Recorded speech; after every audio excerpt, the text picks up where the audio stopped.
I'm actually not going to present on Kruger National Park stuff here. I'm actually going to present on some data from my time at the University of KwaZulu-Natal running some projects in this area. This was actually a presentation or some data that was due to be presented at the last Crocodile Forum by some students, Aline Sorey-Brokello and Vivian Suarez, who were collecting this data. So I've just been asked to give some feedback from their data collection. So it's a little bit of a mishmash, and I'm not going to give any sort of take-home message. But last night I just took a few slides from their presentations just to give you a feel for the sort of context of the crocodile within the Inkamati Basin. But just to give you an outline, the project that was running under the Water Research Commission was called Riskemman, and it's in partnership with the ICMA and also UNESCO IHE in the Netherlands and various other organizations in this area. And the idea is basically to improve the hydrological understanding of the Inkamati River Basin and to lead into operational water management. So this component of this project that I'm going to present data on is basically the hydrochemical situation in the whole river basin. And just to give you a picture about where the crocodile sits in terms of the whole basin. So what these students did is basically collect a lot of hydrological data across the whole catchment to give them a hydrochemical snapshot of the sort of status quo in the system. And then basically through that develop runoff generation processes, groundwater surface water interactions, the things that govern the hydrology in the basin to basically inform operational water resource management models and so forth. Basically improve the hydrological understanding and make it more resilient in terms of operational decisions. So I'm just going to flick through various charts really. So this is cations, and this was the data collected in the low flows during July 2012, so winter time. Throughout the basin, obviously the crocodile had quite a lot of, quite intensive in terms of the data collection. So the size of these pies is basically the proportion or the concentration in the water column, and then the different colors relate to the elements themselves.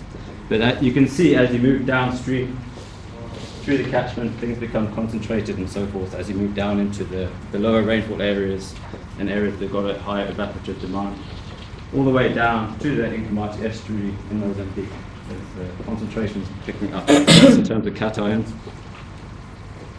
Anions, similar picture, but you still see quite high proportions up in the headwaters of the catchment, but particularly down in the lower parts, in the irrigated parts of the catchment, in the crocodile and the Kamati, again very high proportions of anions.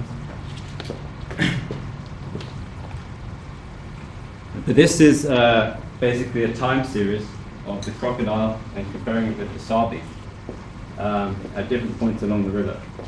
So if we start here, this line here is the Ilanz River, and this is the Karp at Dalton, and then these are, as we're going further downstream in the Crocodile River main stem, so this is Montrose, Luvino, Malalan, and then Crocodile Bridge. So this is actually EC. So it's quite interesting to see that actually, I think it was raised earlier, that the Ilanz has already got some issues. But just in terms of the EC, the Ilanz has got quite high EC compared to the Crocodile River main stem, which to me was quite interesting.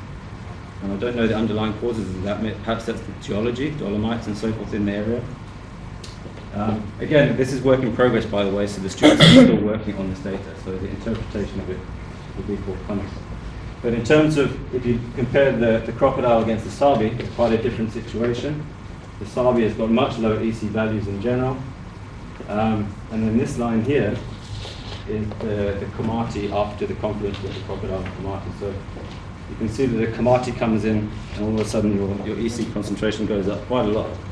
And it really points out the role that by maintaining a pristine river such as the Sabi, the dilution effect it can have on further downstream. So for Mozambique, we actually need to maintain a pristine Sabi. Similar data set, again, it's against the hydrograph. So these are our very first snapshots in 2011, and then a series of time series data collection during 2012. So the key aspect here again is basically as you go downstream, the concentrations go up in terms of EC. So it's kind of what you expect, but I just wanted you guys to see it, so just to get the bigger picture really. And this is the same data again, but it's just weighted according to the quaternary catchments. You can actually ignore the Kamati because they just lumped it there. But this is obviously the area of interest. So this is EC. So as you're going into the more, the bluer colors are so-called is lower EC, and then yellows and reds is higher EC. So this is our area of interest, obviously. This is chlorides. So lower chlorides up in the headwaters and then increasing as you go downstream. This is silica, I think. It's a bit more spatially variable. And again, what is that one? There's actually a stable isotope deuterium. That's on the next graph, I think.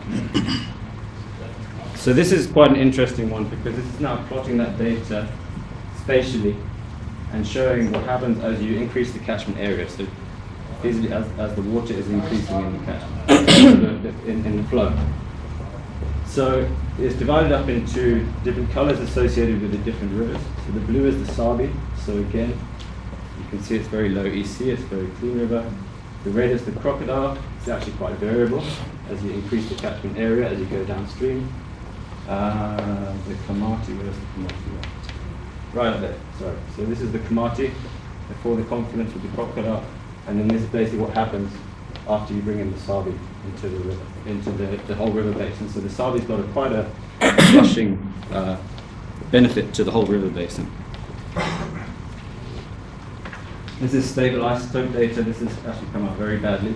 But this is oxygen 18 and deuterium. So what we use this data for particularly is to trace water, its origins in the catchment. And basically the longer the lines, is basically the more depleted the water, so the less evaporated it's become.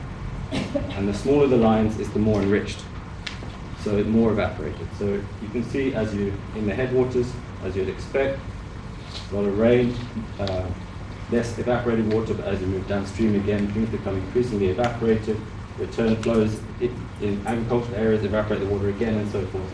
But by the time you get down into the estuary of the Kamati, it's very evaporated water. Okay, just moving into the smaller scale. So they looked at it from a basin perspective, and then they wanted to really look into the crux of what's happening at a smaller spatial scale. So they narrowed it down to the Carp River, and they're busy with that data collection now, or they've just finished the data collection, but they're busy with the interpretation. But this is just, I'm going to quickly go through 2 or 3 slides. So this is historical data in terms of various parameters at the Dalton Weir. So EC, chlorides, calcium, magnesium. So you can see it's variable, and it's got a lot of sort of intra-annual variability, but particularly during the drier years in the past decade, let's say 2004 to 2006, the concentrations would go up, and that also is intuitive, that's what you'd expect. This is what the one student, Vivian, was doing. So she did some very detailed hydrochemical spatial resolution data in the Carp River itself. And she installed an automatic water sampler down here at Dalton to collect high-resolution time series data. I'm not going to present that data now because she's still busy with it, but just to give you an example of the data collection that's been going on in cooperation in a research phase with the ICMA. But this is the kind of thing that this data will be able to produce. We'll be able to partition that river flow to say, where does that water come from? So this is using actually EC as a tracer, and as the results come back from the lab, we'll be able to use the stable isotope data, which gives us more accuracy. But this shows us the hydrograph over historically in the Carp River. This is actually during the 80s and 90s, using the WAP EC time series. So the blue is the total flow, and then through various algorithms, depending on the concentration of EC, you can partition where the water has come from in terms of rainfall inputs and how the residence time of water in that catchment. So what this is showing you is the old water, that's basically the event water, the stuff that's happening immediately in terms of storms that are upon us at the moment, and then the old water, the stuff that's held back within the catchment, the antecedent water.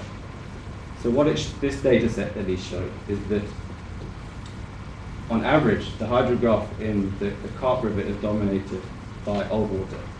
It's about 80% of that water in the Carp River is being released very slowly out of the landscape. But you still have very sharp spikes when you get a storm event, so that increases what we call the new water leaving that catchment. And that was just a very quick run through. just to give you an overview. I don't know whether it helped. But as the thesis come back from these students, we're happy to share that with you.